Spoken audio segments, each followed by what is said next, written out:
नुआपड़ा उपनिर्वाचन प्रार्थी बीजेडी घोर चिंतार थिबाबेले एबे पुणी बीजेडी को मिली बड़ झटका। नुआपड़ा उपनिर्वाचन में किए हेब बीजेडी प्रार्थी दलर प्रार्थीत्व को नहीं संशय लगी रही बेले झटका देइछन्ति किछि वरिष्ठ नेता।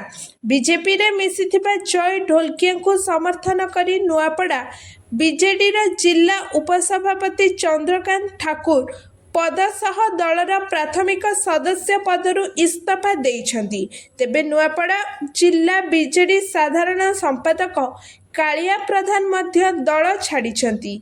दिवंगत विधायक राजेंद्र ढोलकिया पुत्र जय ढोलकिया को समर्थन करी बीजेडी छाड़िछन्ति चंद्रकांत ठाकुर और कालिया प्रधान।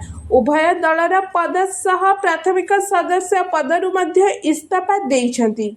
नुआपड़ा लोके कहउछन्ति राजेंद्र ढोलकिया आम नेता थिले, आम सुखरे दुखरे साथी हेउतले, तेणु राजेंद्र ढोलकिया पुआ जय ढोलकिया को आमे समर्थन करियोछु।